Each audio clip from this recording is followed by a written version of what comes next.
A Brazilian Terminator followed Israel all the way to the top of the UFC and knocked him out just like he did before. Chama, Brasil!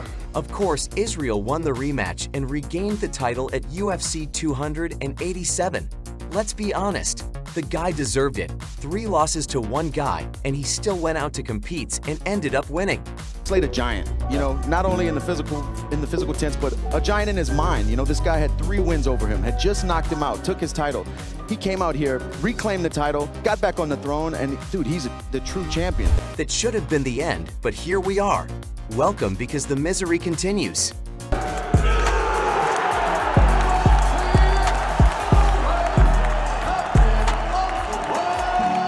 I had a different plan for this, but again, life throws curveballs. Win or lose, I wasn't gonna say much anyway, but right now, I lost tonight to the better man on the night. The past few years have been tough for Israel Adesanya, and with UFC 293 in the books, the former champion might be at rock bottom. I wanna go chill, have some breakfast, build my family, and yeah, till next time. This is not a downfall video, as Adesanya likely beats every other middleweight on the roster, but let's mark this as a cautionary tale. UFC 293 should have been a homecoming coronation. A triumph, but it ended up being yet another nightmare.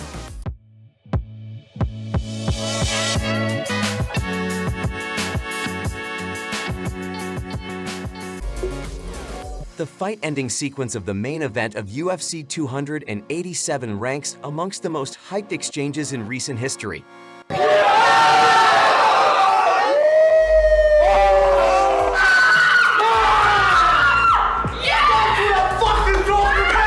You had the victim covering up against the cage while Alex Pereira looked for a finish, but out of nowhere, a right hand stunned the defending champion. The second one knocked Bodon unconscious after 3 attempts.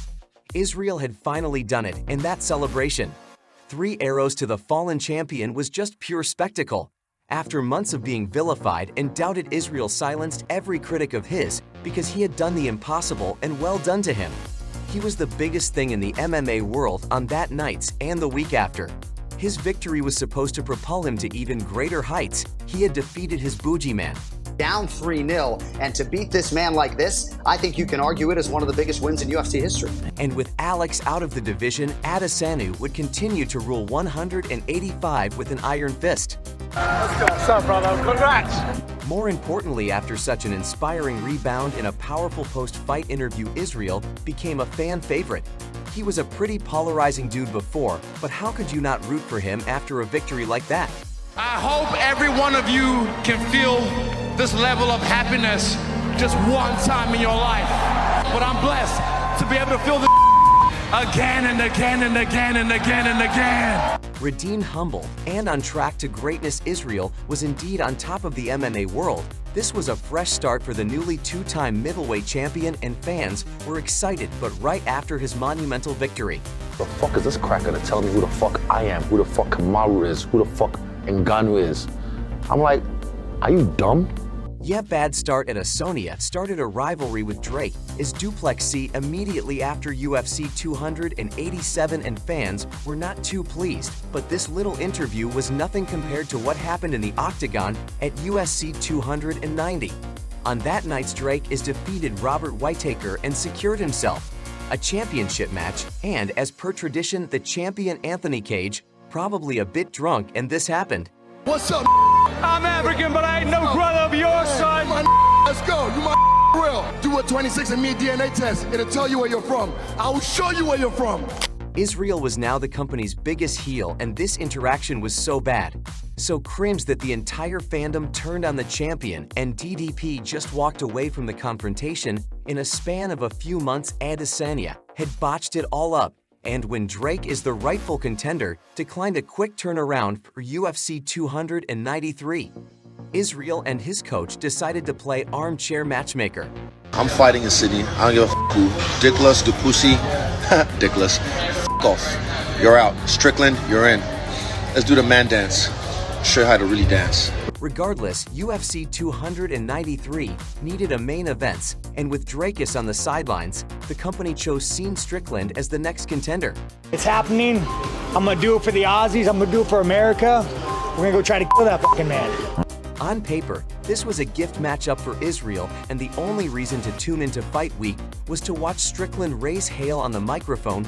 Tarzan did not disappoint and only exceeded expectations, opening up topics that made Joe Rogan uncomfortable. I wanted to fucking kill someone so bad as a kid. I'd walk around with a fucking knife, just hoping I'd fucking, just like, fuck, I still want to kill somebody. It just would make me feel good, you know? I fucking love it. The fan base found an underdog to root for, and the disdain continued for Adesanya.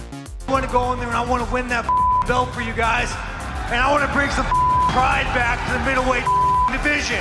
No more painted fucking nails, no more dog collars, no fucking you guys. Let's fucking go. We all thought we knew where this was heading, no matter how much Strickland talked and emasculated Israel and promos all the talks of dogs, and Chinese champion was going to be hogwashed as long as Adesanya did what most expected him to do, style in the short notice challenger, and define the narrative as winners often do. The champion was booed out of the building during a press conference, the weigh-in, and the actual fights, but it was all right. All Israel had to do was win, God forbid, if Strickland pulled off the upsets.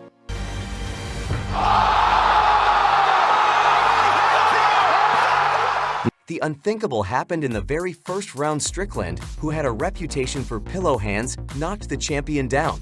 Maybe it was a lucky shot the champ did not see coming, but over the next 4 rounds, Cien dominated the striking exchanges and did not shoot a single takedown. Bruised and rattled Israel looked lost, and in the 5th round, Strickland demanded a fight, in Israel, who always had something to say, had nothing.